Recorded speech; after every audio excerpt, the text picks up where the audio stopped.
A coding model went up last month with a benchmark table on it, and the table looks like a clean win. 7 benchmarks. First place on every single one. Above every open model in its size class, including the base model it was built from. That's the part that travels. Screenshot the table, post the chart, move on. Underneath it are 3 footnotes that almost nobody reads. And in those footnotes, the developers do something I have genuinely never seen a lab do. They explain in detail why several of their competitors' scores in that table are lower than those competitors' own published numbers, and then state plainly that this is not the competitor's fault. That's not a correction someone forced out of them. It's printed on their own model card under their own chart at their own expense. And once you understand why they had to write it, the table stops being a scoreboard and becomes something much more useful. A map of how unreliable this entire measurement system currently is. So I did the thing nobody does. I read the footnotes, pulled the developer's own repository, and then took their per harness numbers and did the arithmetic myself. One of those calculations produced a result I had to check 3 times, and it's the single clearest demonstration I've found of why you should stop trusting coding leaderboards. I'll show you the working. Here's the plan. What this model actually is in specifications, where it genuinely wins because it does, then the footnotes and the arithmetic, the heart of this video, then how they trained it, which contains a finding about broken graders that applies far beyond machine learning. Then the hardware question, done honestly, because the official instructions and the community reality are 2 very different stories, and a serving trap that will waste your evening if nobody warns you. Standards note, every figure here is from the developer's own published table and methodology, all of it reproduced by them in-house. Where I've calculated something myself, I'll say so and show it. Let's go. What it actually is. 35 billion total parameters, 3 billion active, a mixture of experts, roughly 1 parameter in 12 firing per token.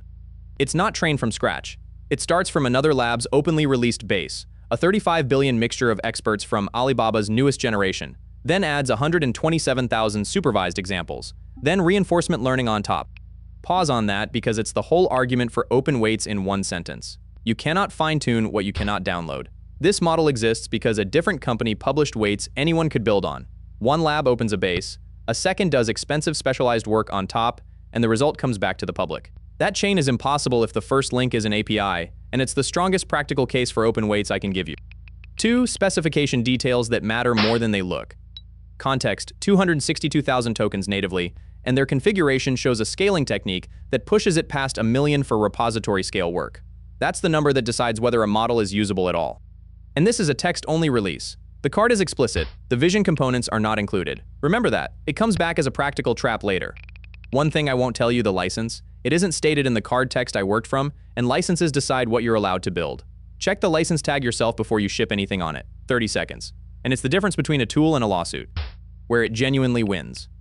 Credit where it's earned. On the developer's own table, across 7 benchmarks, this model takes first place on all of them within its class. The margins vary, and the variation is informative. On the main software engineering benchmark, it posts 69.4, with the next model at 68.6, under a point apart. On a scientific coding benchmark, it's 44.2 against a next best of 37.5, nearly 7 points, a real gap. On multilingual software engineering, over 5 points clear. So the honest summary of the table is, comfortably the strongest in its weight class on some tasks, and a photo finish on others, which is a much more useful sentence than first place on everything, and it's available to anyone who reads the columns instead of the ranking. Now, how much should you trust any of it? The footnotes. This is the video. 3 disclosures under that table, and I want to take them in order because they build. Disclosure 1. Everything was measured by them. Their words, all metrics are reproduced in-house. They download the public checkpoints, deploy them, and evaluate under one standardized pipeline. No officially reported results from the other labs are used in the table at all. That's actually the right methodology. If you use each lab's self-reported number, you're comparing 8 different setups and the table is meaningless. Rerunning everything yourself under one configuration is the honest way to do it. It also means every competitor's number here is their model in someone else's harness, which is never a model at its best. Disclosure 2, single pass. Their words, each model is tested only once on each evaluation set, with retests only for obvious errors, no averaging across runs. These models are non-deterministic. Run-to-run variance on agentic benchmarks is real and it is not small. Most labs simply don't mention this. Publishing it is a choice, and it's a choice that invites exactly the skepticism I'm about to apply. And they publish the full configuration, including exact agent versions, temperature, top-p, and context length for every benchmark. That level of disclosure is rare, and it's what makes everything below possible. Disclosure 3. And this is the extraordinary one. They flag on their own chart that one competitor's scores come out roughly 10 points below that competitor's officially published figures. And then they explain why. The harness version, plus optimizations that other team made to the test sets. And they finish with a sentence I want to read almost exactly, because it's remarkable. It should not be an issue with the model itself. Read that again. A lab is telling you that a rival's low score on its own comparison chart is a measurement artifact, not the rival's fault. They do it twice more. Two other models, they note, were hurt by repeatedly trying to call a tool that wasn't available in the evaluation environment, and by running past the context limit, and then the summary line, which is the most important sentence on the whole page. Those deviations come from mismatches between what a model expects from its tools and what the harness allows, not from the model's actual capability. That is a vendor defending its competitors' numbers in the footnotes of its own victory chart. I want to be balanced here. This is also strategically smart. Preempting the accusation is better than answering it later, but strategy and honesty aren't opposites, and the content of the disclosure is real, checkable, and against their interest. A lab that publishes the reasons its own chart might mislead you is a lab treating you like an adult. Now the arithmetic and the number I had to check 3 times. Here's where their disclosure lets us find something they didn't spell out. For one benchmark, a terminal-based agentic test, they publish not just an average, but the individual score under each of 2 different agent harnesses. 2 scaffolds, same weights, same tasks. So I took their published pairs and computed the spread for every model in the table. Here's what fell out. Their own model, 32.6 under one harness, 49.4 under the other. A spread of nearly 17 points on identical weights. Their headline number is the average of the 2, which is honest and also means the headline is hiding a 17-point range. But that's not the number that stopped me. Look at what happens when you compare 2 models harness by harness instead of by average. By average, their model leads, 41 against 34.8. Clean win. Under the first harness, the other model scores 41.6 and theirs scores 32.6. The competitor wins by 9 points. Under the second harness, theirs scores 49.4 and the competitor drops to 28.1. Theirs wins by 21. Same 2 models, same tasks, same day. The winner flips depending entirely on which scaffold you run them in. That is not a rounding error or a noisy benchmark. That is the harness deciding the outcome. And I could only calculate it because they published the per harness numbers rather than just the average. Most labs publish one number and you'd never know. And the spreads aren't uniform, which is itself informative. One model in that table scores 35.96 and 36.0 under the 2 harnesses, a spread of 0.04 of a point, essentially harness independent. Others swing 12, 13, 17 points. So harness sensitivity is a property of the model and nobody reports it. A model that performs consistently regardless of scaffolding is arguably more valuable in production than one that scores higher in the right setup, because you don't get to choose your harness, your team does, and it's probably neither of the 2 on this chart. That's the practical takeaway I'd tattoo on this whole field. A score is a number plus a harness, and the harness is the part cropped out of the screenshot before it reaches you. We said a few days ago that a few points across harnesses is noise and 15 is a finding. Here's 17 points published by the vendor on their own model on purpose. Why harnesses swing scores at all? The mechanism. Worth 2 minutes on why a scaffold can move a score 17 points. Because once you see the mechanism, you'll never read a coding benchmark the same way. A harness is everything around the model. How the model sees files. Does it get a directory listing, a search tool, or does it have to guess paths? How tool calls are structured, the exact format it must emit, and what happens when it gets that format slightly wrong. How errors come back, a full stack trace or a truncated one. How many turns it gets before the run is cut off. What tools exist at all. Now recall the third footnote on that card. 2 models scored poorly, partly because they kept trying to call a specific editing tool that didn't exist in the evaluation environment. Think about what that means. Those models were trained correctly by their own labs to reach for a tool that makes multi-file edits efficient. Put them in a harness without it, and they repeatedly attempt something impossible, burn turns, and score badly. That's not a capability failure, that's a dialect mismatch. The model speaks fluent one harness and got tested in another. And it explains the flip we just calculated.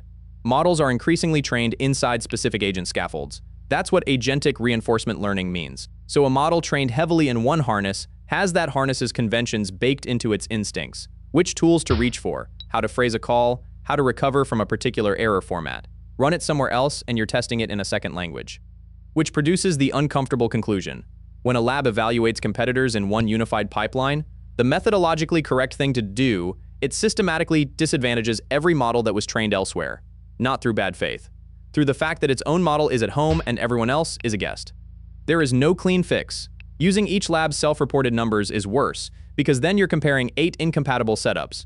Running everything in your own harness is fairer in principle, and still tilted in practice. The only real answer is publishing the configuration and the splits so readers can see the tilt, which is exactly what this card does and why it's worth praising even while you discount its numbers. The practical rule for you: if you use a particular coding agent daily, weight benchmark results run in that agent far above the headline average. On this card, one model's score in the 2 harnesses differed by 21 points against a rival. If your team uses one of those 2, half that table is telling you about a world you don't live in. How they trained it: the broken grader problem. The methodology section contains the most transferable idea in this release, and it has nothing to do with the score. Among their reinforcement learning components, they list plainly that they systematically inspect and validate the stability and correctness of the sandboxes and the verifiers, the environments the model works in, and the code that grades it. The stated reason: to stop infrastructure failures, timeouts, environment errors, verifier misjudgments from being counted as model failures and contaminating the reward signal. Sit with what that means. The model writes a correct patch. The test environment falls over for unrelated reasons. The grader records a failure. The model learns to avoid a mistake it never made. That's a broken teacher, and it's worse than no teacher, because more training makes the model actively worse. And the fix isn't clever architecture. It's the unglamorous work of auditing your own measurement apparatus before you trust a single number that comes out of it. That generalizes to everything. Before how did it score, ask was the test measuring what I think it measured. They audited their graders before they touched the model. Almost nobody does that, and almost nobody reports it when they do. There's a second fix in the same spirit. They force the token sequences the model produces while exploring to be strictly identical to the ones it later trains on. So differences in templates or tokenizer behavior can't make the lesson mismatch the attempt. Same principle. Make sure the feedback is about the thing that actually happened. And then there's the failure story, which I love that they published. Their first attempt used a simple pass-or-fail reward. The model collapsed by the second Epoch. When they looked at the trajectories, the cause was almost comic. As training progressed, the model learned to fire enormous numbers of tool calls in a single turn, occasionally over 70, which exploded the context, generated invalid runs, and destabilized everything. So the reward stopped being one number. They added explicit penalties for excessive parallel tool calls, failed calls, empty tool blocks, and repetition, and got 10 stable epochs. The results are on the card. Abnormal tool labels fell from over 9% to under a third of 1%. Single turn repetition went to 0. Notice what they optimized. Not the score, the manners. And manners are what you actually notice when you use an agent all day. A model that fires 70 tool calls and repeats itself is unusable regardless of what it benchmarks. Does it fit on your machine? The honest answer. Now the practical question, and there are 2 very different answers depending on which instructions you follow. The official answer: their own quick start commands for both major serving frameworks specify tensor parallelism across 8 GPUs to serve it at full context. That's the supported path. That is a server, not a desktop. The community answer: run the arithmetic. 35 billion parameters at 4-bit is about 17.5 gigabytes of weights. Real community conversions land around 21. So, 12 gigabytes doesn't fit. 16 doesn't fit. 24 gigabytes. A high-end consumer card fits with context headroom. A 32 gigabyte Mac, comfortable. So when you see this described as running on a mid-range card, that's either a heavier quantization than I'd want for code, or it's offloading. And notice the card explicitly supports a CPU-GPU offload framework. So that path is officially blessed rather than a hack. It's just a different experience. In VRAM is conversational, offloaded is set it going and come back. And now the architectural point that makes this genuinely interesting, which I haven't seen drawn out anywhere. 35 billion total, 3 billion active, 1 in 12, 2 consequences. Once loaded, it's fast. 3 billion active parameters is very little computation per token. You get 35 billion breadth at roughly small model speed. And it's an excellent streaming candidate. Compare it to the 2.4 trillion model we scored last weekend, which activates 95 billion, roughly 30 times more computation per token, and correspondingly far worse to stream. This model suits hardware you own, not because it's small, but because it's sparse. That distinction is what almost every runs on your card headline gets wrong. And the trap that will eat your evening. Because this release ships language weights only with no vision component. One popular serving framework needs an explicit flag telling it to skip the vision tower without it. Startup fails looking for weights that were never there. The other framework may need its equivalent option. If your first launch dies complaining about missing vision weights, that's the fix and your download is fine. Where this sits in the bigger picture. Zoom out. Because this release is a data point in something larger. The strongest open coding models increasingly come from companies whose main business isn't selling models. This one is from the AI group inside a major short video platform. Others this year came from a messaging and gaming conglomerate, and from e-commerce infrastructure teams. These are organizations with enormous internal engineering headcount, for whom a good coding model is a cost-saving rather than a product line. That incentive predicts behavior. When the model is your product, giving it away costs you revenue. When the model is your tooling, giving it away costs almost nothing and buys a lot. Community bug reports, recruiting reputation, ecosystem gravity, and a generation of engineers who learned on your model. And this release demonstrates the compounding effect exactly. A base model published openly by one company, expensive specialized post-training by a second, released back to the public, then community members quantize it so it fits on consumer hardware, which the original release did not target at all. 3 separate parties, none coordinating, each adding a layer, and the end result is a capable coding model on a desktop. Every link in that chain requires the previous one to be downloadable. That's the argument for open weight stated as engineering rather than ideology. The honest counterweight, the pattern in this family, verified from the developer's own earlier announcement, is that the strongest variant stays behind an API key. Their previous generation shipped an open model at 62.4 and a more capable one at 73.4 that you reach with a key. This release is explicitly described as the open weight version of a model released earlier. So the picture isn't open is winning. It's more precise and more interesting. The frontier stays closed, the tier just below opens quickly, and the gap is currently around 10 points and shrinking. Whether it keeps shrinking is the most consequential question in this space, and releases like this one are how you measure it. 2 features worth knowing. They trained it to preserve reasoning traces from earlier messages. By default, most systems keep only the thinking from the latest turn. This one can carry it forward. Their stated rationale is the interesting part. It improves consistency across an agent's decisions and can reduce total token use by not rederiving the same reasoning. Plus, it improves cache utilization. That's the same prefix caching economics we hit from the opposite direction in the agent memory video. Stable prefixes are cheap, churning ones are expensive, it shows up everywhere. And the long context path is documented rather than implied. A specific scaling configuration takes it from 250,000 tokens to about 1 million. If you're doing repository scale work, that's the setting that matters. And it's worth knowing it's an explicit configuration change rather than something you get by default. So who is this for? 24 gigabytes card or a 32 gigabytes Mac. The strongest recommendation in this video. This size class is the best value point in local coding right now, and this is a legitimate front runner. Test it on 5 real tasks from your own work, a bug you already fixed, a multi-file refactor, something in the least fashionable part of your stack, a deliberately vague instruction, and one where the first attempt will fail so you can watch it recover. 4 of those 5 measure things no benchmark can see. 8-16 gigabytes, you're offloading with the speed cost or you're picking a smaller model. A well-chosen 12 to 14 billion coding model will feel better day to day, and over-squeezing a coding model produces subtly wrong code, which is more dangerous than obviously wrong code. Running a team or serving it. Follow their multi-GPU guidance and budget accordingly. The consumer story and the production story are different stories. And whoever you are, read the footnotes on any chart before you act on it. That's the actual skill this video is teaching. The honest limits. 4. 1. Every number here is the developer's own, including their competitors' scores. No independent party has reproduced any of it. Their methodology disclosure is unusually good, which makes the numbers interpretable, not verified. 2. Single pass results, they said so themselves. Treat sub-1 point gaps between models as meaningless, and remember that 17-point harness swing before you take any ranking seriously. 3. I have not run this model. I read the card and the methodology, verified the developer's earlier release from their own repository directly, and did the arithmetic myself. That's assessment, not a review. 4. This moves weekly, quantizations, leaderboard positions, framework support. Check the card yourself and check that license. Step back, because the lesson here outlives this model. The best thing in this release is not the 7 first-place finishes. It's that the developers audited their own graders before trusting their own training, and then published the reasons their own comparison chart might understate their rivals. Both of those cost them something, both make the release more useful. And the picture that emerges from those footnotes is one the industry doesn't much like to state. Our models are now well ahead of the instruments we use to measure them. A benchmark where the winner flips depending on the scaffold. Competitors scoring 10 points below their own published figures for reasons that have nothing to do with capability. Models penalized for reaching for a tool the harness didn't offer.